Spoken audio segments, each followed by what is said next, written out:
2025-yil 22-iyun erta tongida Amerika Qo'shma Shtatlari Eron hududida joylashgan atomli bombasi ishlab chiqarish uchun uranium moddasini ishlab chiqaradigan 3 ta zdaniyaga, ya'ni facilitylarga hujum o'tdi Eron hududida. Ya'ni bular Isfahon, Natanz va Ferdol zdaniyalari bo'lib, bu hujum Amerika Qo'shma Shtatlarining B-2 bomber samolyotlari orqali amalga oshirildi. Bunker buster bombs, ya'ni 30,000 kilogrammli raketalar orqali bu operatsiya muvaffaqiyatli amalga oshirildi deb Amerika Qo'shma Shtatlari prezidenti Donald Tramp o'zini tweetida e'lon qildi va B-2 bombers Amerika hududiga qaytdi. Amerika vaqti bilan 2025-yil 21-iyun kechki soat 10 da Donald Tramp va uni administraturasi public statement, ya'ni Amerika fuqarolariga o'zini public statementini berishdi va unga ko'ra ular Eronga bo'lgan hujumni tasdiqladi va Amerika shu bilan ofitsialniy Isroil va Eron urushiga kirganini ma'lum qildi. Donald Tramp bu 3 ta zdaniyaga bo'lgan hujumni bilan cheklanishini, lekin Eron agar Amerikani yaqin sharqdagi bazalarga hujum qiladigan bo'lsa yoki Amerikaga bironta bir talofat yetkazish yo'lini qidiradigan bo'lsa, bu zarbalar yana ham davomiy bo'lishini va qattiq bo'lishini ta'kidlab o'tdi. Bu endi Amerika tomonidan qo'yilgan ofitsialniy statement. 22-iyun erta tongidan boshlab Eron tomoniga qaraydigan bo'lsak, Eronning parlamenti, tashqi ishlar vaziri va IRCG komandirlariga qaraydigan bo'lsak, ularning har birlari o'zini statementlarini, ya'ni tweetlar bilan kelib chiqishdi. Unga ko'ra Ferdo, Natanz, Isfahondagi atomli bomba uchun uranium ishlab chiqaradigan zdaniyalar IRCG tomonidan tasdiqlandiki, zarar yetmagan, faqatki inshootlarning ustki qismlariga zarar yetgan. Chunki bu inshootlarning hammasi tog'larning ichiga, yerning tagida shahar qilib joylashtirilgan va Amerikani 30,000 kilogrammli bunker buster raketalari bu inshootlarning ichiga zarar yetkazmaganini tasdiqlab chiqdi va bu zdaniyalarning ichida uranium moddasi ko'chirilganligini ham aytib o'tishdi. Bu IRCGning statementi. Ikkinchi statementga keladigan bo'lsak, tashqi ishlar vaziri Birlashgan Millatlar Tashkilotiga o'zining arizasi bilan chiqdi. Bu arizada mustaqil davlatning hududida noqonuniy ravishda hujum uyushtirilganligi va bunga qarshi choralar ko'rilishi haqida bildirib o'tdi.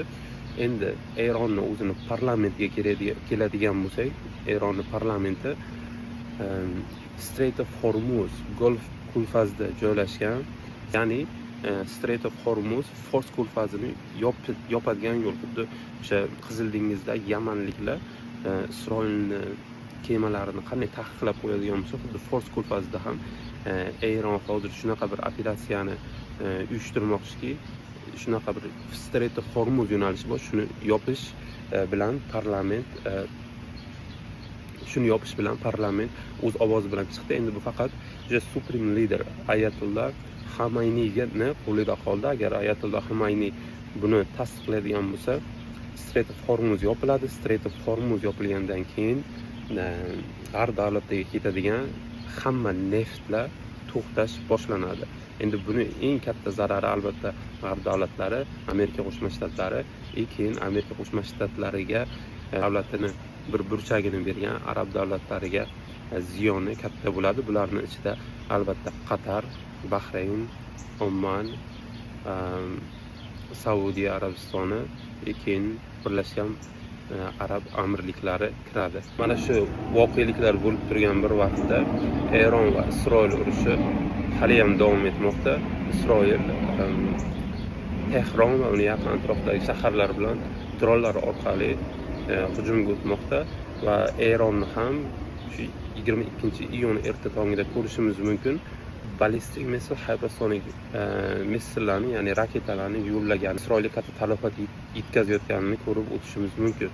Endi voqeliklar juda ham tez sur'atda boryapti.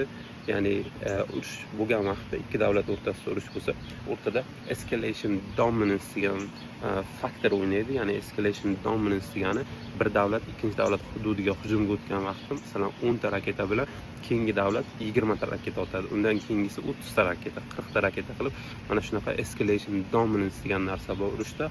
Hozir mana shu escalation dominance'ni yana bir pog'onaga ko'tarilganini ko'rdik. Amerika Qo'shma Shtatlarining Eronga ochiqdan ochiq hujumi bilan Eronning tashqi ishlar vaziri Rossiya Federatsiyasiga tashrifini e'lon qildi va menimcha Eronning javob qaytarishi o'sha Rossiyaga borgandan keyin aniq bo'ladi deb o'ylayman. Chunki Eron shunaqa holda javob qaytarish kerakki, o'sha escalation dominance pozitsiyasida yuqoriga chiqish kerak, lekin juda ham katta talofat ham yetkazib yubormasligi kerak javob qaytargan vaqtda. Chunki hozir qaraydigan bo'lsak, Yaqin Sharqda Eronda variantlarni oxiri yo'q.